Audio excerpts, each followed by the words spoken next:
Nompumelelo Siziba, who is in Cape Town for this year's speech. Good afternoon, Nompumelelo. I can imagine the mood and atmosphere is certainly different compared to last year.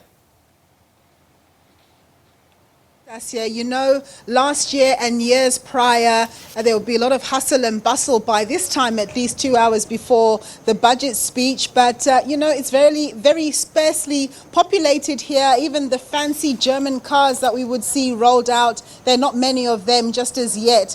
So, of course, it's very quiet. And during the day, we've been speaking to various politicians who are allowed and permitted, obviously, to be in the precinct. Before, we would be speaking to economists and others, but sadly, they're not permitted to be here unless they're in the lockup, as some are right now.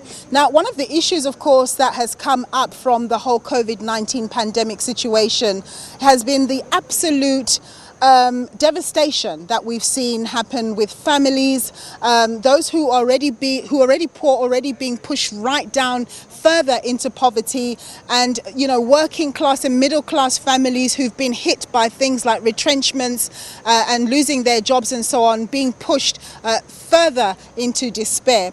And of course, as a result of that, we did see the government introduce the grant, the 350 Rand grant, particularly for people who are unemployed, and also introducing the COVID-19 UIF TER scheme to help those people who'd been affected by the lockdown regulations. This really helped to boost incomes and to boost a little bit of social security for people. But we know that these initiatives are soon going to come to an end. But there is a big push, of course, for there to be a BIG. What is a BIG? A basic income grant. But then the big question is, can government afford it? People say, well, that's a bit of a red herring. It's about political will. But at the end of the day, you can have political will, but you need the dosh to be able to fund it. One party here in Parliament who is supportive of the BIG is the Good Party. And I'm joined by Brett Herron. He's the General Secretary of Good, and he's here to just share some ideas with me. Thank you very much, Brett, for joining us. So you're a big advocate of the basic income grant, but the big question is, like with anything else, if you're going to have an initiative, you need to fund it. Absolutely, we need to be able to fund it, and that is about making choices. We've heard the Finance Minister last year saying that we were going to introduce zero-based budgeting, which means we take budgets of all the departments down to zero, and we make hard choices about what is important and what is no longer important. And we believe that part of that zero-based budgeting must be the choice to introduce a basic income grant.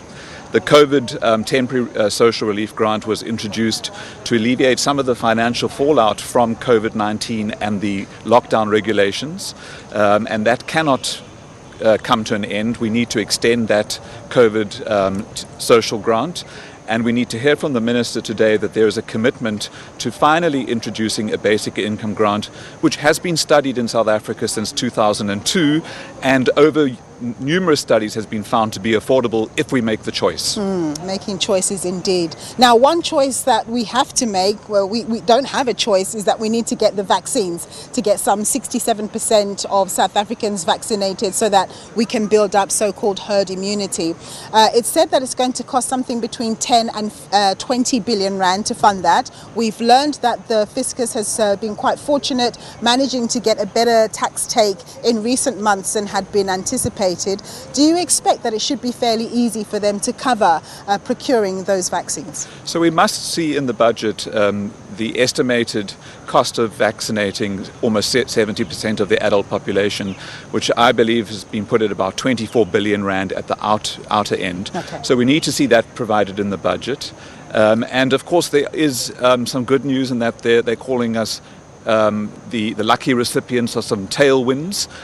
There's some growth spurts in the economy that were not anticipated, and an over-recovery of tax revenue. Yes. So they should be able to provide for the vaccination program to be completed in this calendar year. 40 seconds to you. What is it that you're hoping Finance Minister Tito Mboweni will say in his afternoon speech? I really hope that he sticks with the plan that he introduced last year to achieve financial sustainability and stability, to reduce the deficit so that we can get to a surplus in 2023 23-24, which is what he promised, and so we can start making good progress in South Africa. Super.